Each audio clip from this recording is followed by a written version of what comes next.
Hi, I'm Josh. I was born in poverty-laden Flint, Michigan to a blue-collar working family. I went from pulling weeds, washing dishes, and delivering pizzas to building a small business doing over $150,000 a month. I sold it and moved to Costa Rica with my wife and 4 kids. And on this podcast, we explore the secrets and the strategies that I used to win. Building your business is one of the hardest things you will ever do. So let me finally help you automate, grow, and someday sell your company. I'll get my cheesy podcast mic voice going. All right. So will I. All right.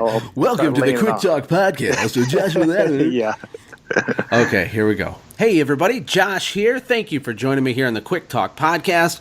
I have a really interesting guy on the line with me, my new friend, Brandon, who I met in Washington, D.C. at the huge convention. He was an attendee there.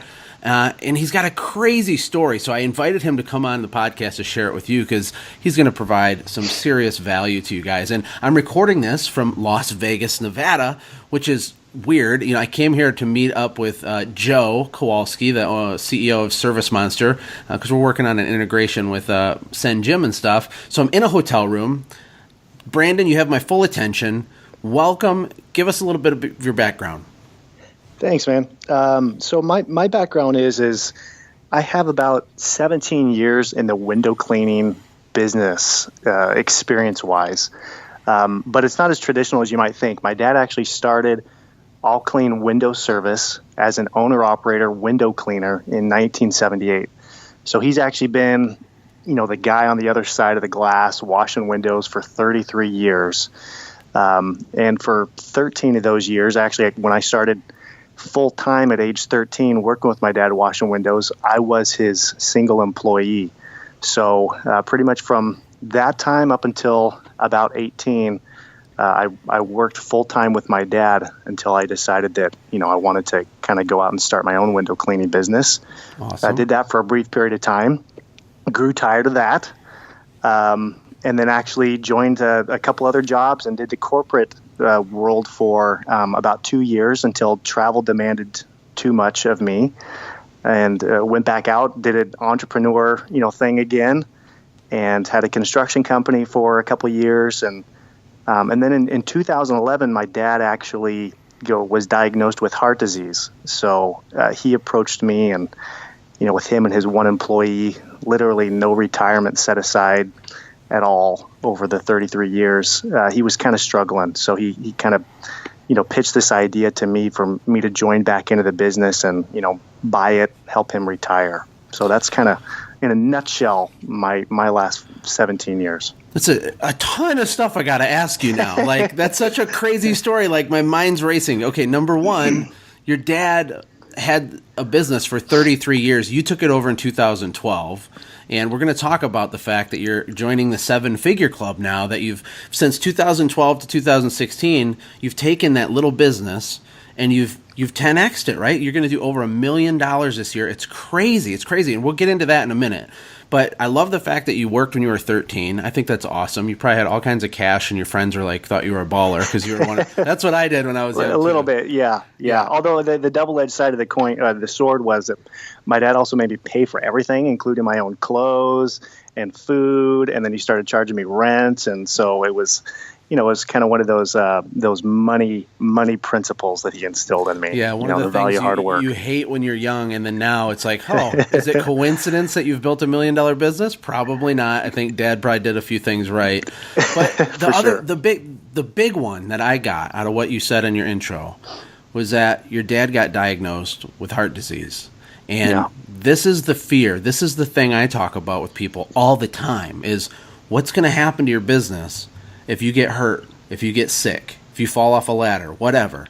Because really, your dad never had a business. He was just self-employed. He owned his own job. And the moment that he got sick, it was over. His income was over, right? I mean, tell us a little bit of your perspective on that. It was, I think that was my biggest motivation to buy my business and to do things differently. My dad is one of the hardest workers that I've ever known. He was so diligent. He was always on time. He was so focused on our customers. He was such an example and everything that a service person should be in the business, in my opinion. And his ethics, his values. But the one thing that he never did was set aside any money for retirement. Even though he was an owner operator, he was still kind of living, a paycheck to paycheck mentality to where he'd spend it up and not really set anything aside. And when it did finally happen to where his doctor told him literally, hey, you can't work physically anymore. The one thing that you can no longer do is put your hands up over your head and squeegee and wash windows. That was a pretty big blow, and it was a pretty big eye opener for me. To be like, to not want to follow in those same footsteps of being able to survive the bus factor. If a bus hits you tomorrow, would your business be able to continue on without you? And when my dad was kind of put to that test, it was kind of the sharp realization that, no, it couldn't survive without him. Yeah, absolutely, man. And I know you have kids. You're a family guy. I'm a family guy. And I started my company. My wife was pregnant with my first son, and I was so focused on building a real business, even from the beginning, even when I knew nothing of what to do, because you want an asset for your family. If you get hit by the bus, let's say you're dead.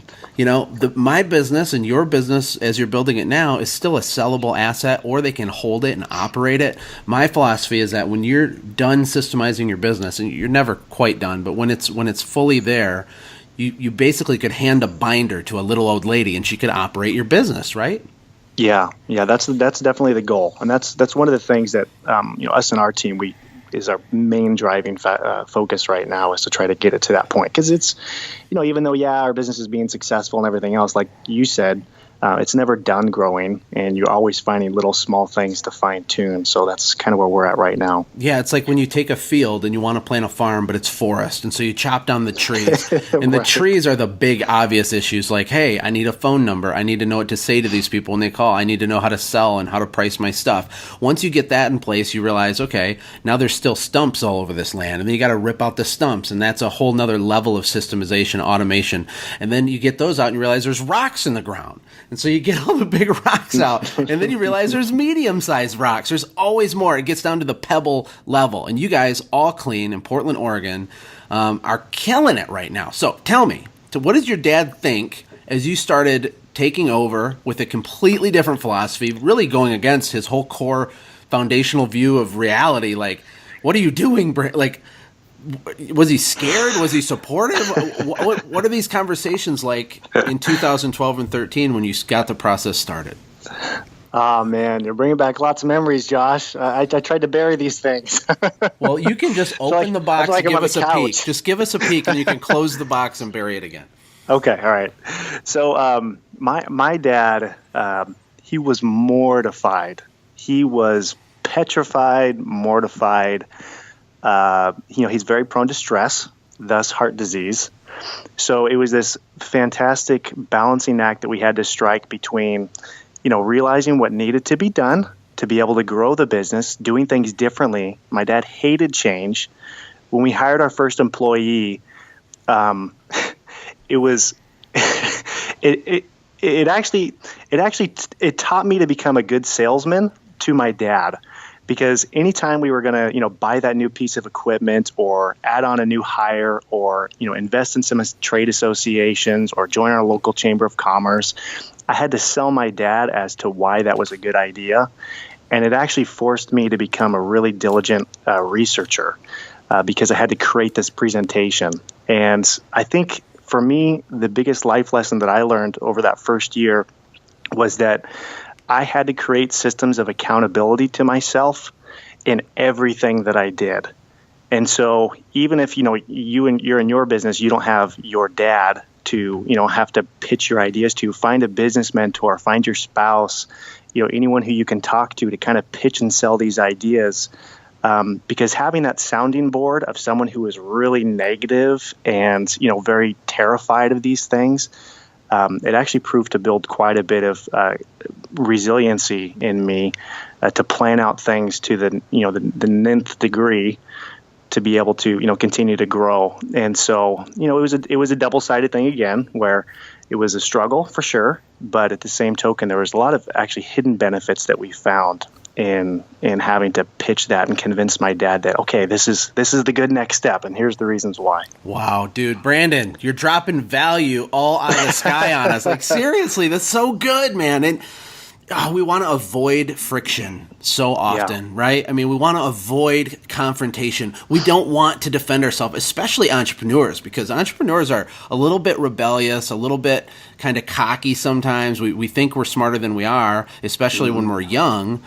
But you did it the right way. You used wisdom. I mean, duh, I wish I would have done that more in the beginning.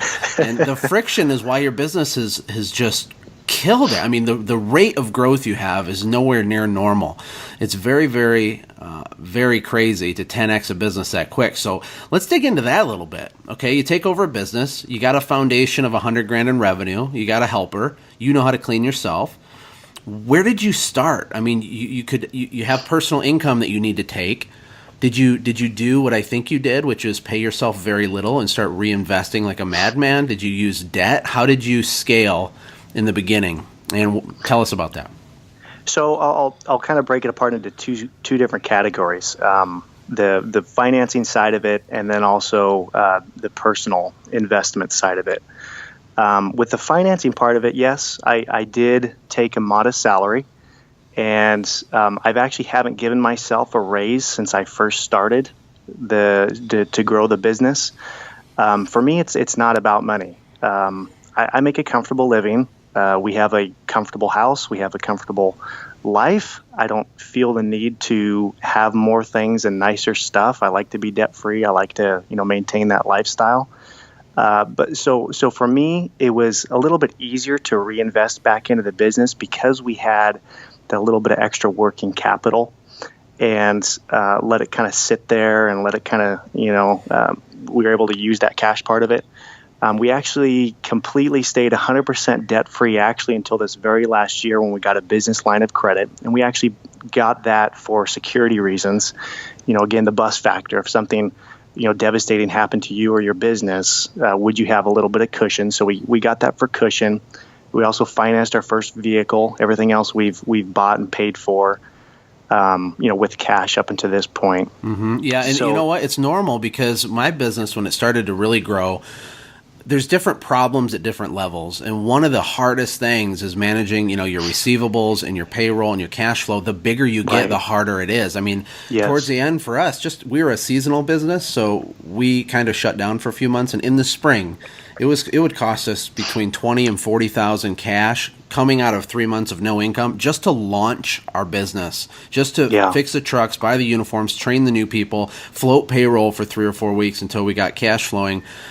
So a line of credit is a great option because I'm an advocate of being debt-free, of course. But if you use it correctly, it's a pretty normal thing to have access to capital like that at that size, right? Yeah, absolutely.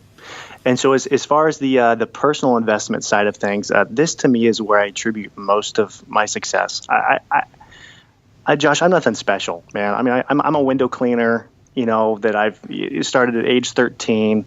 The only thing that I feel like I do well that I'll brag on myself is that I'm good at copying other people.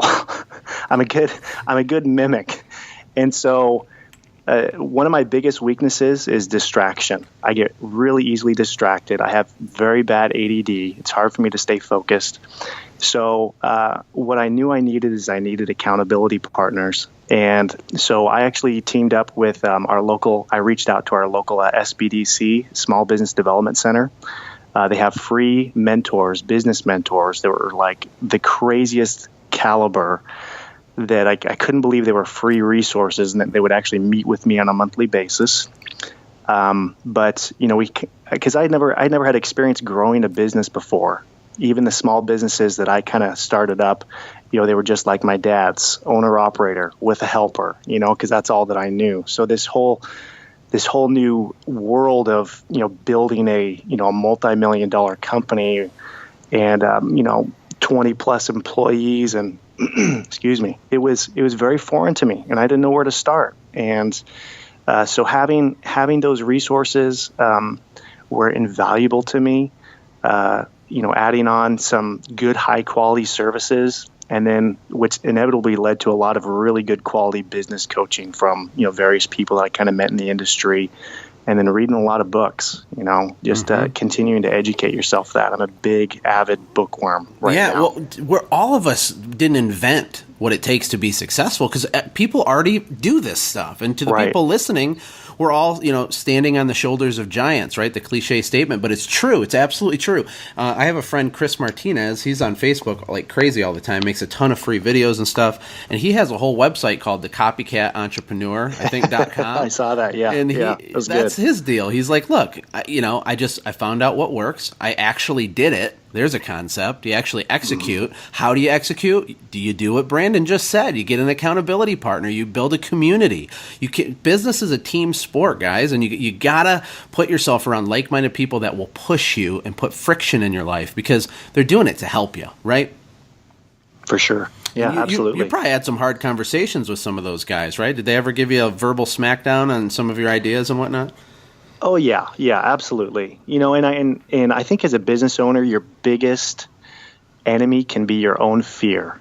You may have fantastic ideas that are bouncing around in your head that if you implemented them and you actually put the rubber to the road, it could double your business next year. But the problem is that you by yourself, you'll continually, beat yourself up over it, and you'll sweat the details, and you'll be like, oh, it's such a risk.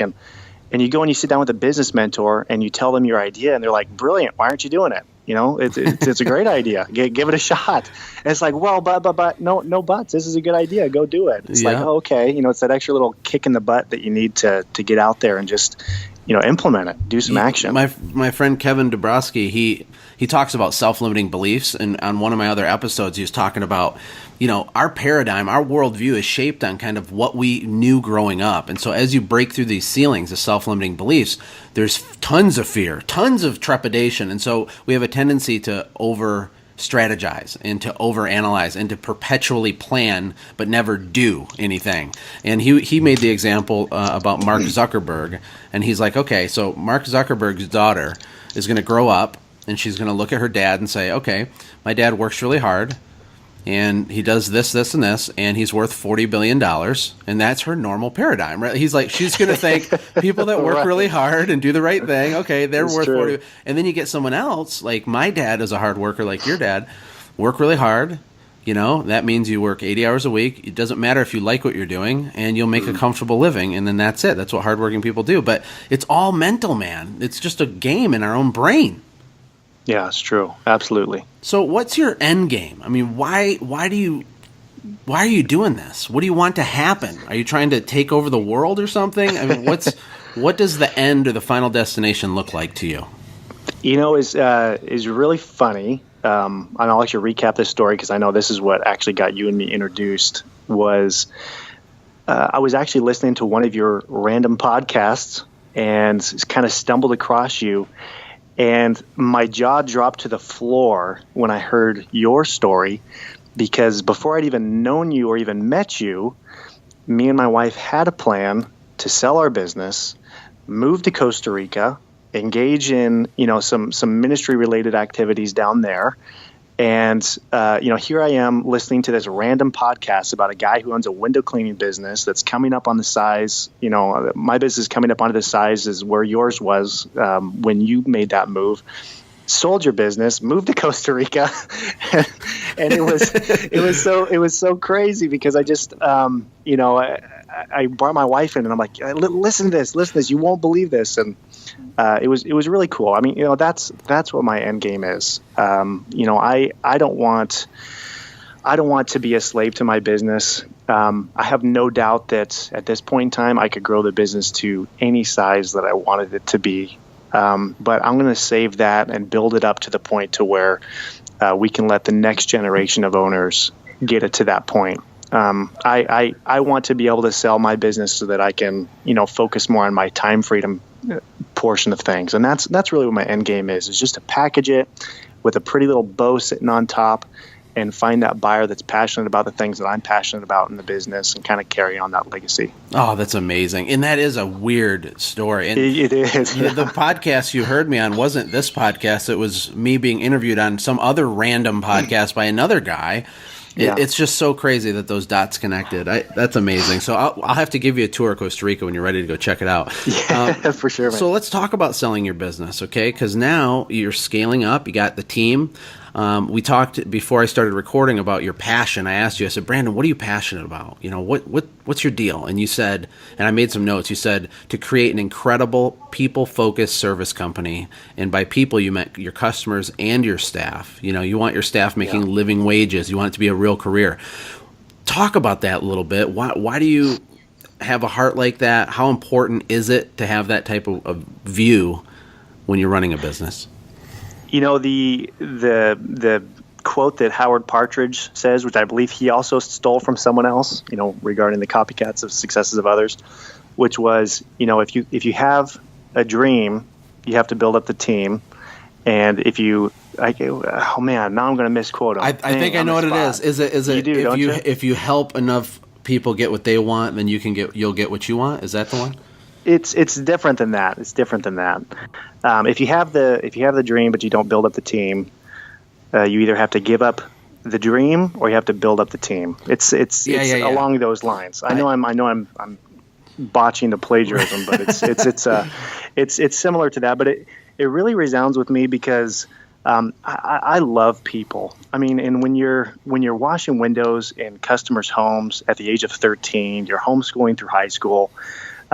People were my only, you know, kind of social interaction that I had at that kind of critical age in my life of my, you know, middle to late teens. And all the people that I was socially interacting with were mature customers who, you know, you really wanted to interact and kind of enjoy that, you know, that people interaction. And so I'm very passionate about, you know, serving other people. And what I want my business to be known for is to be the most people-focused service company, period. And that is epic. That is, you know, epic. Not just having our customers be like, wow, everyone that came out, you know, at the house, the people we interacted with on the phone, they were so concerned about me. They took care of us. But my employees, you know, we want to build a culture, and I'm very passionate about building a culture in my company of personal development and inner coaching. And so we actually have a library of, you know, personal development books and things that we have in our office that's available for anyone to come and check out at any point in time. They're books that have, you know, changed my perspective on life. And, you know, they're free and available to use that. And we also help with financial coaching as well to help people get financially stable in their own personal lives. And, you know, my goal is to create living wages for every single one of our employees that works for us. And, you know, right now we have, you know, full benefits that we offer: health, dental, vision, 401k. You know, our pay is higher than what the industry average is. And I want to continue to increase that, you know, to where people can come to work for us and feel like they're cared about. And because, I mean, inevitably that translates right down the line to your customers. If you have happy employees, your customers are going to feel that and they're going to notice it. And you're going to attract higher quality people who want to join that culture of a successful business and, you know, people-focused business. You're going to attract those people-focused type people. Right. You're right. You're going to have a team of people who give a crap because their leader, you, cares about them genuinely and authentically. And look, a lot of the people that listen to this show have really little businesses. And I feel like when we talk about these things, they don't really believe it. They don't even realize how self-focused they are and how big time that holds you back. It holds you back huge. Guys, I just hope the listeners are really getting this. This is massively, this is truth. 2 + 2 = 4. What Brandon just said will change your life and grow a better business, period. And when you're struggling and you can't barely pay your rent or whatever, it's very easy to focus on the money and your short-term needs. And I got to get this and I got to get that and I'm scared and there's fear. Or an employee screws you over and you say, employees don't work or whatever. But when you're all in, Brandon. You're all in on this idea that you have to serve the people around you. And so people like you can't fail in the long run. You'll have speed bumps. And I want to talk about some of those. Tell me some of the painful things that happened. Tell me a time or a story where you cared and you invested and someone still screwed you over, or they didn't show up for work, or they lied, or they stole. I mean, there has to be something, because this road is paved with pain as well as with good things, right? Yeah, absolutely. It's not all roses and butterflies in our business, for sure. We have had our massive share of employee problems. I had one instance to where, we really tried to take care of our employees. And this was, probably the first couple of years that as we were growing the business, I was very focused on the business growth. I was very focused on more production and getting there, and, and just tuning out and not paying attention to my employees that much. Not doing one-on-ones with them, not doing employee reviews, not having conversations, not visiting with them, getting to know them, getting to know their spouses, their families, what they're interested in, what their goals and dreams were. So I didn't have loyal employees. I didn't have very productive employees. They were there 9 to 5. They probably went home and told their families they didn't really like their jobs. And there was one point where a competitor of ours actually, I don't know if poached is the right word, but I'm going to use it. Headhunted. Okay, headhunted, 3 to 4 of my lead technicians and got them all. And so they left. I did have a non-compete clause and agreement with all of them. But you're kind of left with this force of, well, now what? Do I sue, my employees? Do I chase them down? What do I do? Do I have to, set an example out of them? And it actually really, really hurt, because, we were trying to help these people out and give them a good wage, and they were leaving our company to go work as 1099 subcontract employees. And we were trying to, relay to them what that really meant and how they'd have to be licensed and insured, and, and the safety repercussions that's going to fall upon them and the workers' comp stuff. But they, we just didn't really have that solid relationship to where they really kind of believed that or cared about it. All they saw was just the higher dollar per hour. Yep. And that was tough, because we lost, I think our company was about 7 employees. So that was over 50% of our employees left within a month. Oh, that's a punch to the stomach, man. Did you go home and be depressed and cry to your wife for a couple of days, and she told you to pull yourself together? Or when did the light bulb go on how did you choose to learn from this rather than get negative about it? I've adapted the philosophy through a lot of studying and reading books that any issues that we have in our company, before I point any fingers at anybody else, I force me to look at our systems, our processes, what I've implemented, the culture that I've created in my company, because 90% of the time, that's really what the origination is. Sure, you get the bad apples, you get the bad seeds, the people that come in and kind of poisonous to your group. But even then, if you had a good hiring system in place and the right interview questions to ask and the right company culture, you wouldn't be attracting poisonous people. You wouldn't let them actually get hired. If you weren't just looking for, the someone that has a heartbeat to give them a squeegee and say, okay, go out, wash these windows. You wouldn't force yourself to hire bad people. So whenever there's an issue in our business, I immediately look back and say, okay, where did we fail? Where did we as a company fail? Could we have had, better loyalty incentive programs to, increase our loyalty? Could we have people enjoy their jobs more? Could we engage with them more so that they feel a two-way relationship rather than just a one-way barking orders? Mm-hmm. And so, for us, that was, a big turning point for us to really sit back and kind of reflect on our business and say, what are we doing? Why are we doing this? And that kind of evolved into our mission statement. It's funny for me, and I'm sorry to cut you off here. I'm smiling as you're talking. And the reason is because I think I have like 50 or a little more than 50 podcast episodes recorded on this show. And when I talk to the highest achievers, the interviews are almost identical every time, really. And it's because the things you're talking about is truth. This is how you do it, people. Hear me. I'm like virtually grabbing your neck and slapping you. Pull yourself together, man. Pull yourself. Wake up, people, because it is our fault. Business isn't about money. It's about relationships. It's about service. It's about putting yourself in a position to outserve everybody around you.